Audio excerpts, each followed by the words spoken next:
അപ്പം നമ്മളിപ്പോൾ ചെയ്യാൻ നമ്മളെ LM723യുടെ ലൈൻ റെഗുലേഷൻ. അപ്പോൾ നമ്മൾ LM723 ഇവിടെ നിന്ന് എടുക്കണം. അതെ, ക്ലിക്ക് ചെയ്ത് ഇത് നമുക്ക് ഈ 12 ആ സർക്യൂട്ട് അനുസരിച്ച് ഈ 12 11 എന്താണ് വേരിയബിൾ പവർ സപ്ലൈയിലേക്ക് ഷോർട്ട് ചെയ്ത് കൊടുക്കണം.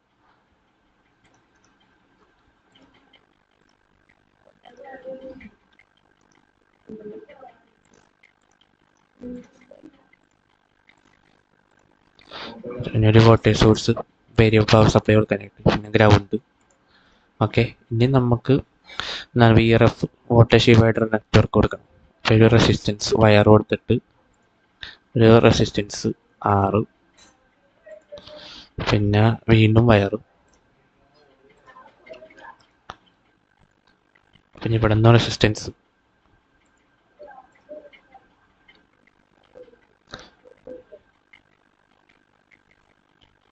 ഓക്കെ, പിന്നെ കപ്പാസിറ്റർ സി പിന്നെ പാരലൽ ട്രേസ് ചെയ്യണം, അതായത് നോയ്സ് റിമൂവ് ചെയ്യാൻ വേണ്ടിയാണ്. എന്നിട്ട് ഇവിടെ നിന്ന് വയർ കണക്ട് ചെയ്ത് പിന്നെ കപ്പാസിറ്ററിൻ്റെയും രണ്ടെണ്ണത്തിന് എൻഡ് എന്താണ് ഗ്രൗണ്ട് ചെയ്യാം.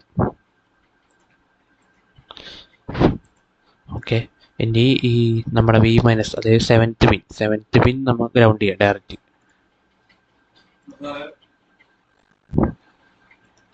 ഇനി കോമ്പൻസേഷൻ, ഇനി ഇവിടെ 4ഉം 13ഉം എന്താണ് കപ്പാസിറ്റർ അണ്ടർ ബൈക്ക് വെച്ചിട്ട് കപ്പാസിറ്റർ കണക്ട് ചെയ്യാം. 4ഉം 13ഉം കപ്പാസിറ്റർ, പിന്നെ വയർ 13. ഓക്കെ, ഇനി നമുക്ക് എന്താണ് പിന്നെ 10ഉം 4നും ഇടയിൽ ഒരു റെസിസ്റ്റർ, 10ഉം 4നും ഇടയിൽ റെസിസ്റ്റർ ആണ്, അതാണ് R3 എന്ന് പറയുന്നത്.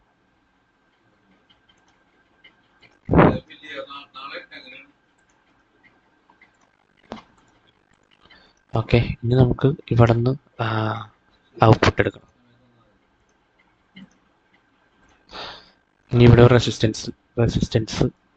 ഓക്കെ, ഇതിപ്പോൾ നമ്മൾ സർക്യൂട്ട് അനുസരിച്ച് ഇപ്പോൾ ലൈൻ റെഗുലേഷൻ ചെയ്യുകയാണെങ്കിൽ ഇപ്പോൾ നമുക്ക് റെസിസ്റ്റർ 150 ഓം എന്ന് കൊടുക്കുക ഇവിടെ. കാരണം ഇവിടെ ലോഡിലോ ഒന്നും ചെയ്യണില്ല, ലോഡ് റെഗുലേഷൻ ചെയ്യുമ്പോൾ ഇവിടെ നമുക്ക് മാറ്റം വരുത്തുന്നുണ്ട്. ഇപ്പോൾ ഇവിടെ ഡയറക്റ്റ് 150 എന്ന് കൊടുക്കുക. നമുക്കിപ്പോൾ വേരിയബിൾ പവർ സപ്ലൈയിലാണ് നമുക്ക് മാറ്റം വരുത്തുന്നുണ്ട് 150. ഓക്കെ, ഇതെല്ലാം കൊടുത്തു. ഇനി ഇവിടുത്തെ വാല്യൂ കൊടുക്കുക. ഇവിടുത്തെ എത്രയാണ് 1 kയും 1 കിലോവും പിന്നെ 5.6 കിലോ 5.6K. പിന്നെ ഇവിടെ അണ്ടർ പൈക്ക് ഫെറഡ്,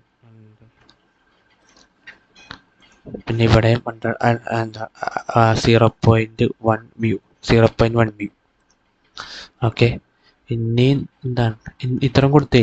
ഇനി R3 എന്ന് പറഞ്ഞാൽ 2.2, R3 2.2K 2.2K ഇതിനെല്ലാം കൊടുത്തേ. ഇനി നമ്മൾ ഇവിടെയാണ് നമുക്ക് എന്താണ് എല്ലാം മാറ്റാൻ പോകുന്നത്.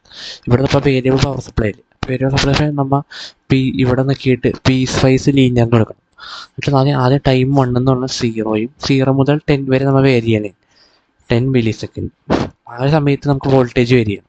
അപ്പോൾ നമ്മൾ വോൾട്ടേജ് ചെയ്യുമ്പോൾ നമുക്കിപ്പോൾ 8 to ആ ഇതിനനുസരിച്ച് നമ്മൾ വോൾട്ടേജ് വേരി ചെയ്യുമ്പോൾ 8 to 15 അല്ലേ ലോ വോൾട്ടേജിൽ 8 to 15 ആണ് നമുക്ക് വേരി ചെയ്യുക. അപ്പോൾ ഇവിടെ 8 to 15 കൊടുക്കുക. ഓക്കെ, ഇനി ഇവിടെ ഒരു ലേബിൾ മാർക്ക് ചെയ്യുക, കാരണം നമുക്ക് പ്ലോട്ട് ചെയ്യാൻ വേണ്ടി ലേബിൾ V.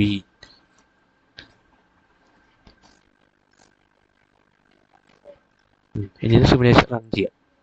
സ്റ്റാർട്ട് ടൈപ്പ് നമ്മൾ കൊടുത്തേക്കുന്നത് എത്രയാ 0 to 10 അല്ലേ. അപ്പോൾ 0 to 10 വരെ നമുക്ക് പ്ലോട്ട് ചെയ്യണം. അപ്പോൾ സ്റ്റോപ്പ് ടൈം 10 മില്ലി സെക്കൻഡ്. ഇവിടെ 0. ഓക്കെ, നമ്മൾ ഇത് ഔട്ട്പുട്ട് അതെ ഇത് പെർഫോമൻസ്. ഇതിൽ നമുക്ക് ലൈനാണ്, ഇതിപ്പോൾ ടൈമാണ് നേക്കണം. നമുക്ക് V ഔട്ട് ബൈ V ആണ്. അപ്പോൾ ഇവിടെ നമ്മൾ മാറ്റിയിട്ട് നമ്മൾ V കൊടുക്കണം. V of V. ഓക്കെ ആക്കണം. ഇപ്പം മാറി. ഇനി ഇവിടെ നോക്കിയേ, ഇവിടെ 6 നമുക്ക് വേണ്ടത് 0 to 7 വരെയാണ്. അപ്പോൾ ഇവിടെ മാറ്റിയിട്ട് ടോപ്പിൽ 7 വോൾട്ട്, പിന്നെ ഇവിടെ എനിക്ക് 0 ആണ് ആ ഗ്രാഫ് അനുസരിച്ച്. അപ്പോൾ 0, പിന്നെ ഇവിടെ 0.5 മാർക്ക് ചെയ്യുക 0.5 വോൾട്ട്. ഓക്കെ, ഇതാണ് നമ്മുടെ ലൈൻ റെഗുലേഷൻ. ഓക്കെ.